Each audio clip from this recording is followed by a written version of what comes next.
BBC Audio presents Doctor Who Combat Magicks by Steve Cole, read by Mandip Gill. Chapter 1. The TARDIS came tumbling like a gambler's die across the dark bays of the night.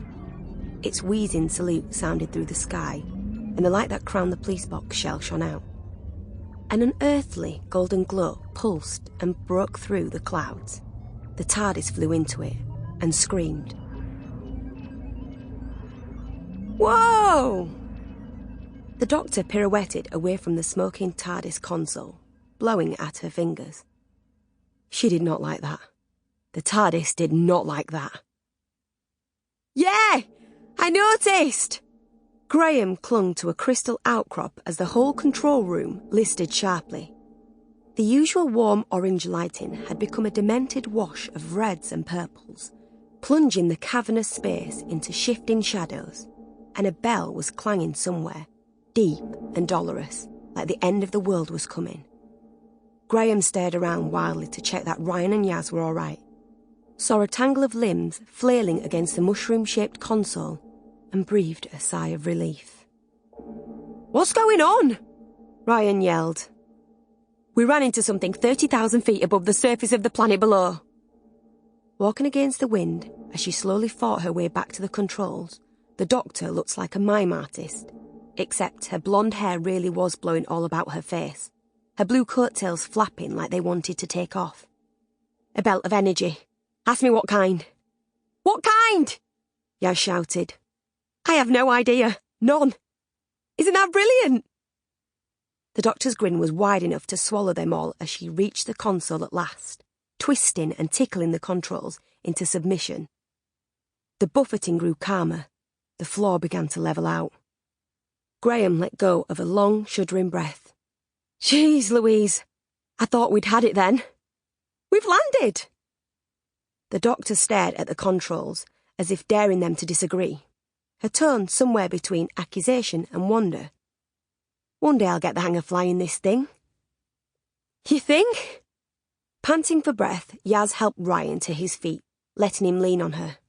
But Ryan, unhappy accepting help from anyone, pulled away and tottered against the console. Smoothly he propped himself up on his elbows, as if the stumble had always been part of the plan. Graham pretended not to notice so as not to embarrass him. "Everyone all right?"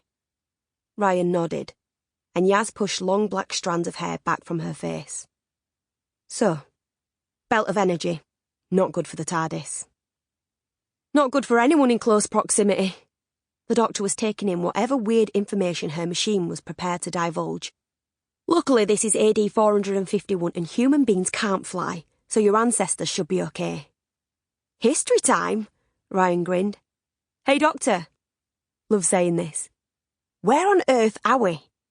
She beamed. "Gaul." "Gaul? What's that?" "It's a place, mate," Graham told him. "Asterix came from there, in the comic strip." Yaz and Ryan looked at each other blankly, and Graham frowned. "You must know. Asterix the Gaul. Feisty little fighting hero by Goscinny and... thingy." Ryan shook his head. "I was Goscinny's and Uderzo's inspiration, you know." The Doctor pulled her hair over her lip to make a blonde moustache and winked at Graham. "Almost definitely." Anyway, Graham affected a lofty look at Ryan and Yaz. "I know Gaul and you don't, so I win.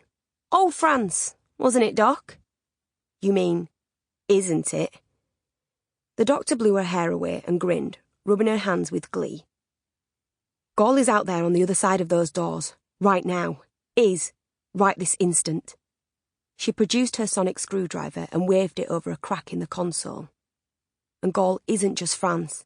It's Belgium, Luxembourg, a fair bit of Switzerland, and northern Italy, ein bisschen of Germany and the Netherlands. Although actually, this bit we've landed in is old France. So not ein bisschen, but un peu." The crack in the console widened, and she pushed her hand inside. Teeth gritted as she groped at the space inside.